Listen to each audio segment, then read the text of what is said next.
Magandang araw sa inyong lahat, mga giliw naming tagapakinig. Muli po mga kaibigan, narito na po ang pagpapatuloy at ikalawang yugto ng liyang kasaysayan na ipinadala ni Elena dito sa ating dula. Love and Memories.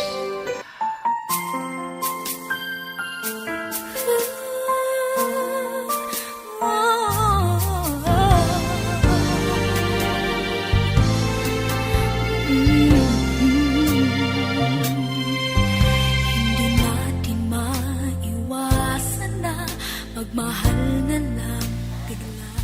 Mahirap ang aming buhay dahil ang hanap buhay ni Itay ay magtinda ng isda at gulay. Si Inay naman naglalabada, kaya sa sobrang pagod, nagkasakit siya.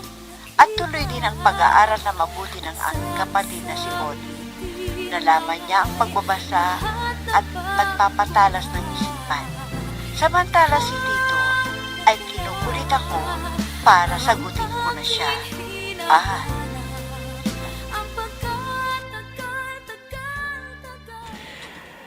Elena, kailan mo ba ako sasagutin? Dahil sa kakaisip ko sa'yo nawalan akong ganang mag-aral.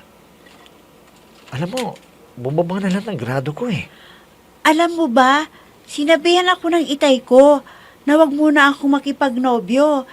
Pag nalaman niya yun, magagalit.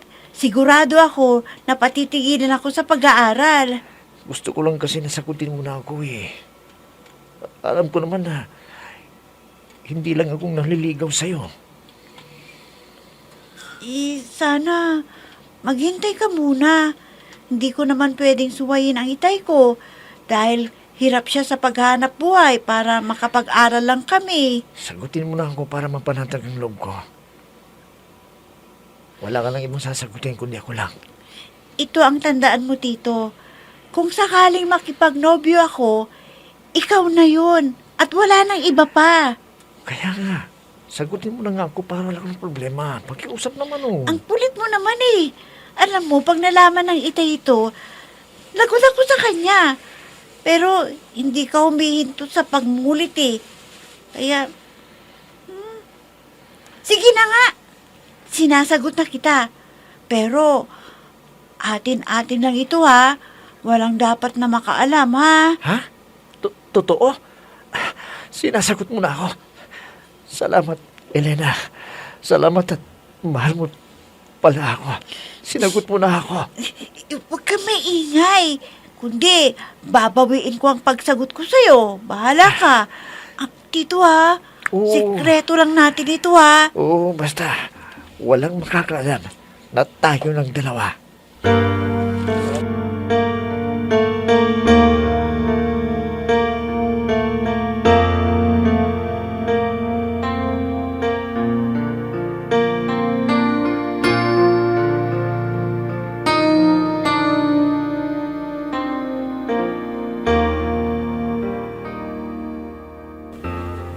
Elena, anak, kailan ba ang graduation ninyo? Para naman makapaghanda kami ng inay mo ng kahit konting salo-salo.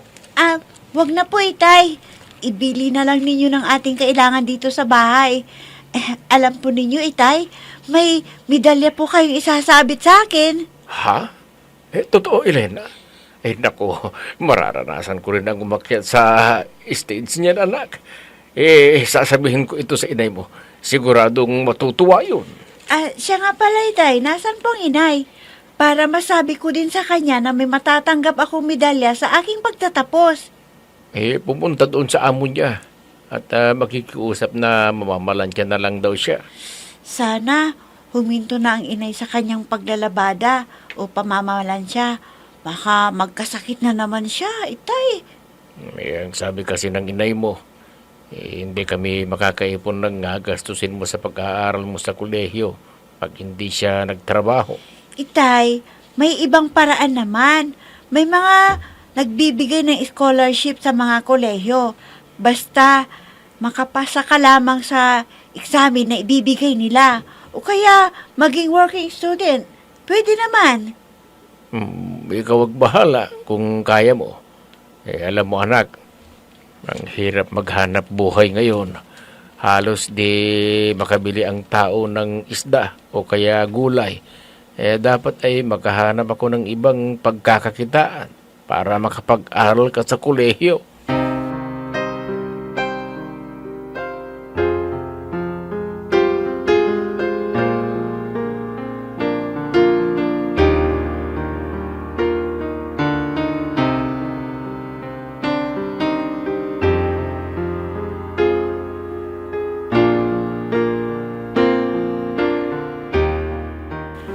Alam mo, Marciana, malapit ng graduation ni Elena. Kaya sana may handa man lang tayo kahit konting pagsasalo-saluhan natin. Ay, ganun ba? Huwag kang mag-alala. May konting ipon ako para sa pagtatapos ni Elena.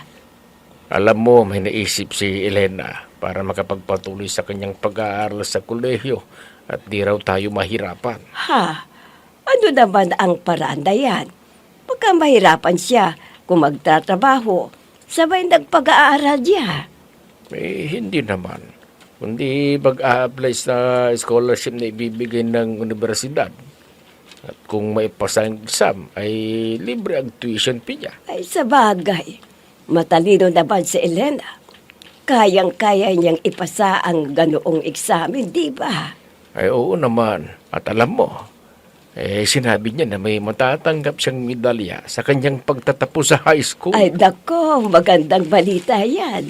Sigurado na marami ang mag-iinggit sa karangalan na tatanggapin ni Elena.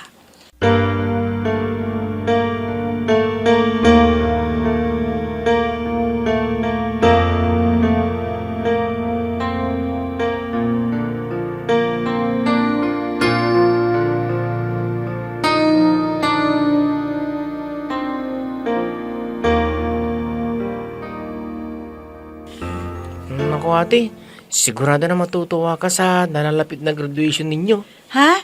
Bakit? May sinabi ba ang itay at inay? May regalo ba sila sa akin?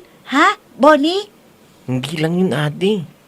Narinig ko sa pag-uusap niyo ng inay at itay na may ihahanda sila na pagsasalu-saluhan daw natin at si inay ang gagastos. Sinabi ko na kay itay na wag na silang gumastos para ilaan na lamang sa ating pangangailangan dito sa bahay. Bakit gagastos pa sila?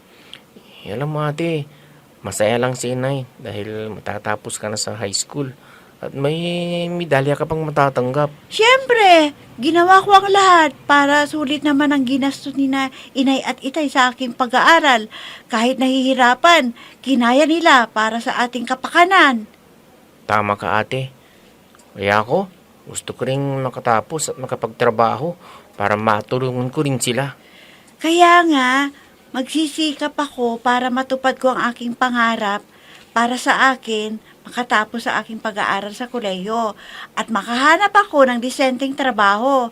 Alam mo, ang gagawin kong ito ay para kay inay at itay.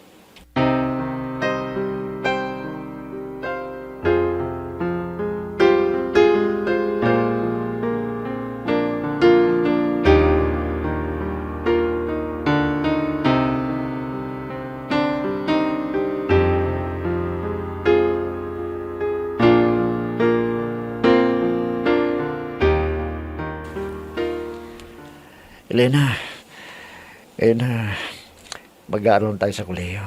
Sana walang magbago sa sumpa nating dalawa. Baka ipagpalit mo ko sa iba. Hindi kita ipagpapalit ni Numan. Bakit ko naman gagawin yan? Basta maging tapat ka lang sa akin at ilihim mo ang ating relasyon hanggang makatapos tayo ng ating pag-aaral, basta, sikreto natin ha. Hayaan mo, walang magbabago sa akin. At ito lang yung masasabi ko sa'yo. Kahit na may magkagusto sa'yo, huwag kang magpapaligaw sa iba. Ikaw nga dyan May laging nakatingin sa'yo at nagpapapansin. Baka patulan mo siya. Walang magbabago nga eh. Hindi ko papansin yung mga yan. Basta, Ikaw lang ang babae para sa akin. At mamahalin ko habang buhay. Naks naman ha. Oo. Totoo yan ha. Baka makakita ka ng mas maganda dyan kaysa sa akin. Makalimutan mo na ako. Di ba matagal na tayong may relasyon? Siguro naman napatunayan ko na sa'yo na talagang ikaw ang mahal ko. Mahal na mahal kita. Sana garon ka rin. At pangako ko, hindi kita ipagpapalit kahit kanino. Ganon din ako, Tito. Sa'yo ako pakakasal. At hindi na ako mag-aasawa kung hindi ikaw lang ang magiging kapalaran ko. Dahil mahal na mahal kita, Tito.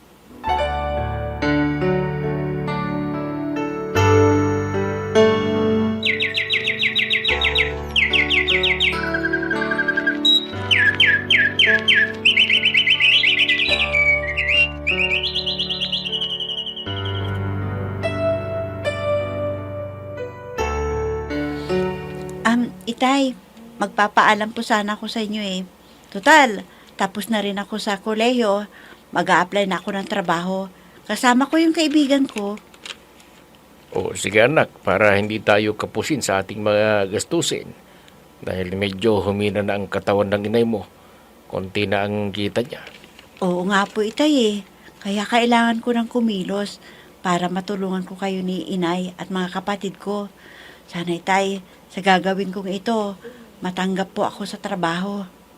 May awa ang Diyos, anak. Alam ko na hindi mo nakakalimutan ang manalangin lagi para ibigay sa iyo ang iyong hinihiling. Oo, Itay. Dahil din sa kanya, naigapang po ninyo ni inay ang aking pag-aaral hanggang makatapos ako sa aking kurso. Kaya masaya ako, anak. Dahil tinupad mo ang gusto namin ng inay mo na huwag ka bunag makinomyo hanggat di ka patapos sa pag-aaral mo. Ha? Oo naman po, Itay. Nakita ko kasi ang hirap ninyo para sa aming pag-aaral. Kaya naman, dapat lang na matupad ko ang pangarap ko na makatapos sa kolehiyo para madali ang paghahanap ko ng trabaho. Sige po, Itay. Aalis na po ako.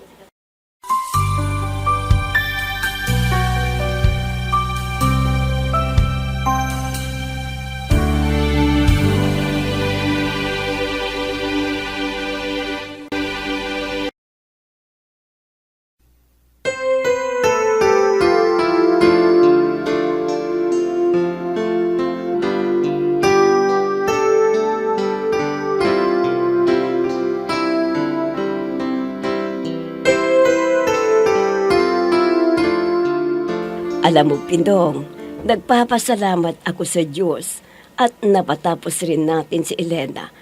Teka, asan ba siya? Nagpaalam sa akin kanina at mag-a-apply daw ng trabaho at tutulungan ng kaibigan niya. Ay, ganun ba? Sana nga makatagpo na siya ng trabaho dahil hindi ko na kaya ang maglaba. Huwag ka nang mag-alala. Basta may mapasukan ng trabaho si Elena, wala nang problema. May tutulong na sa atin. At huwag ka nang makipaglabada. Oo, Pinong. Talagang mahina na ang katawan ko. Hindi bale. Ang importante ay natapos na si Elena. At pag nakahanap ng trabaho, ay may tutulong na sa atin. Sigurado na makakahanap siya. Dahil tutulungan ng kanyang kaibigan. Dahil may bakante raw sa opisina na pinapasukan. Ganun ba? Ay sana nga matanggap si Elena sa papasukang opisina.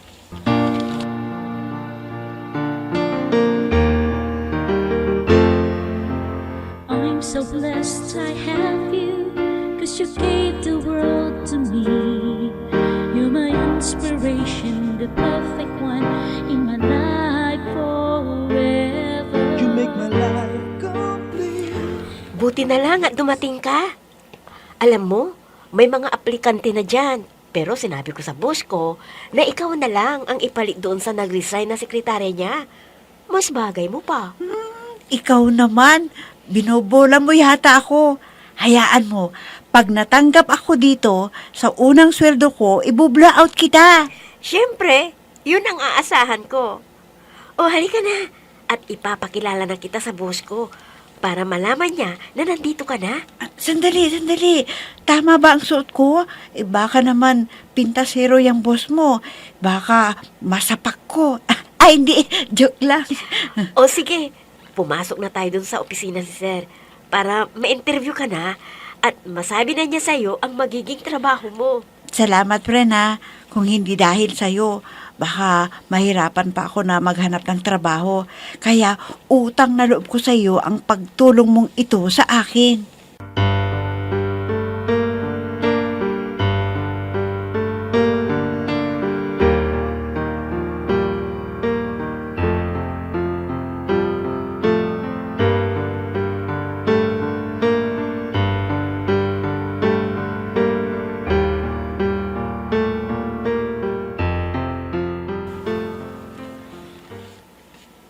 Happy anniversary, Elena. Akalain mo, no?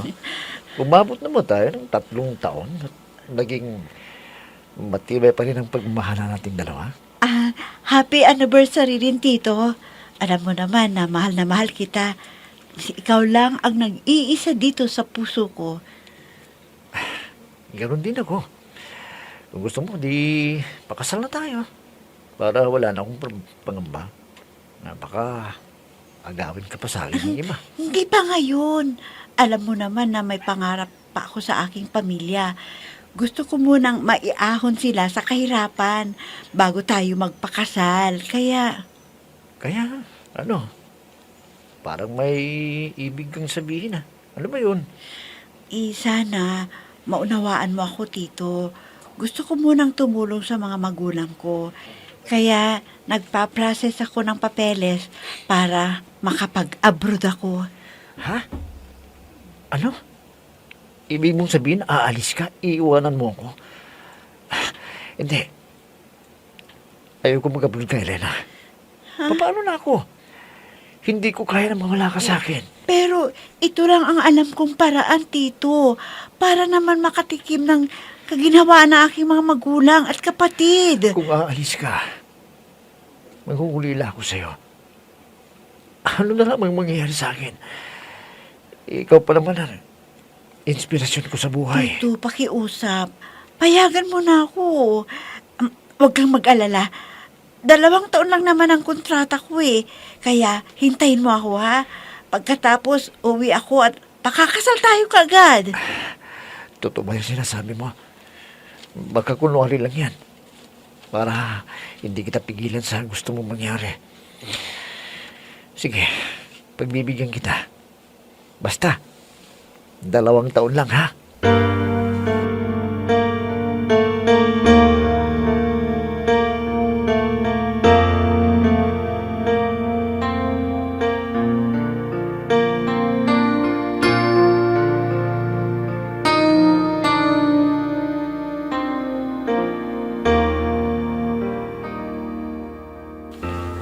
Hoy, Tito.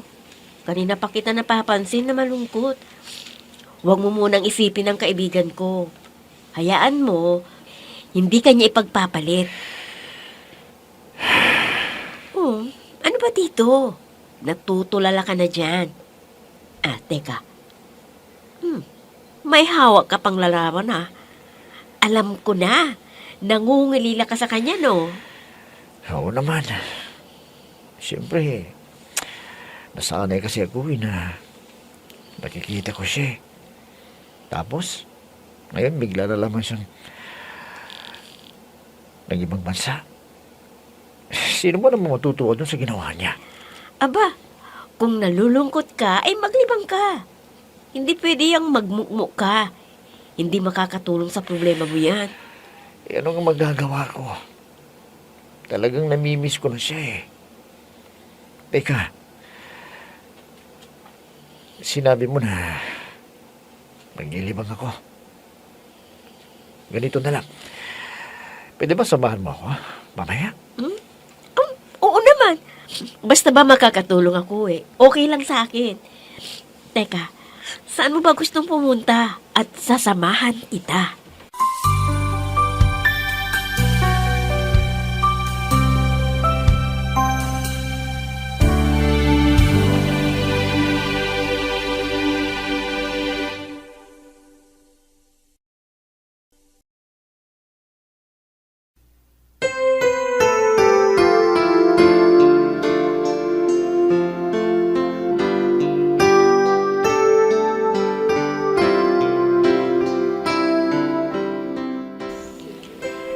Hanggang kailan kaya magtitiis si Tito sa pag-alis ni Elena? Mga kaibigan, huwag ninyong kaitaang subaybayan ang pagpapatuloy at ikatlong yugto ng liham kasaysayan na ipinadala ni Elena dito sa ating dula. Love and Memories. Mga nagbibigay buhay sa ating dula ay sina Mayra Abrihal Narnola, Susan Malikdem, Robert de Guzman, Yehuda Ismael, Eva Alcoriza, Jun Cabato, Ami Diaz, at si Oscar Ora. Technical supervision at musika ni Oscar Ora. Nilapatan ng tunog ni Robert de Guzman. Mula sa panulat at direksyon ni Ami Diaz. Love and Memories. Inihahandog sa inyo ng F3 Recording Studio para sa Pambansang Radyo ng Pilipinas, Bombo Radio, Philippines.